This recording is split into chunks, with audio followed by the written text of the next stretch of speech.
Hi guys, this is lesson 2. We are doing labeling points on the Cartesian plane. If you don't know what a Cartesian plane is, it's this thing on the right hand side here. So a Cartesian plane is kind of like graph paper. So you've got your x-axis, which is this axis over here, and then you've got your y-axis, which is a vertical line downwards. Okay, and then they meet at the point 0, 0. So if you have a look at this chick here from The Simpsons, every single point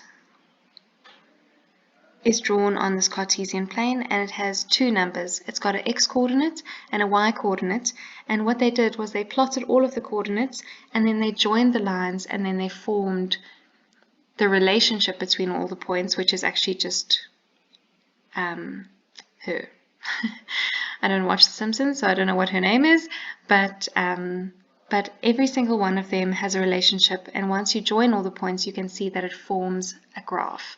Okay, so in this case here, this is a very irregular graph, but say for example, a straight line graph could also be formed with points.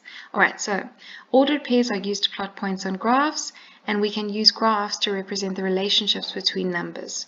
Okay, so we put all the points on the graph, we join the points and see that the relationship that's formed is, for example, a direct proportion relationship, which means as the one thing increases, the other thing also increases, for example. Alright, so they are called coordinates. Here's my coordinate pair.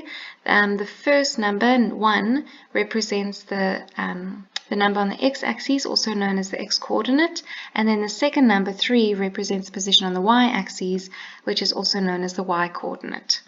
Okay, so let's see if we can name them. Alright, so here are a bunch of points that have been plotted on my Cartesian plane. They want me to determine the coordinates. Okay, so one thing that's really important for coordinates, please remember to always put them in brackets, the same way that they've done it over here. Okay, so you always start at 0, 0. That's where you start, and then you first move across, then you move up and down. Okay, so you move along your x-axis, then you move up over your y-axis. Okay, so I'm going to start by 0, 0, I move across to 1, and I move up to 3. So my coordinate is 1, 3. Alright, so if you do A, I'm going to go from 0, I'm going to move across to -2, and up to 1, so my coordinate is -2, 1. Okay, I would say stop the video and do it yourself, and then check if you're right, but otherwise let's move on. Okay, so with B, start from 0, move across to 2, and down to -2. C, move across first, move across to -3, and down to -6. Okay, D, I move across to 2, and I don't have to move up and down. So my y-coordinate there is 0. And then E, I don't need to move across, so my x-coordinate will be 0, but I have to move down to -5, so it will be 0, -5. Alright, for homework, please, I would like you to do exercise 15.5 in your textbooks on page 171. This is what it looks like. All you have to do is say what the coordinate points for A to H are. Okay, good luck, guys.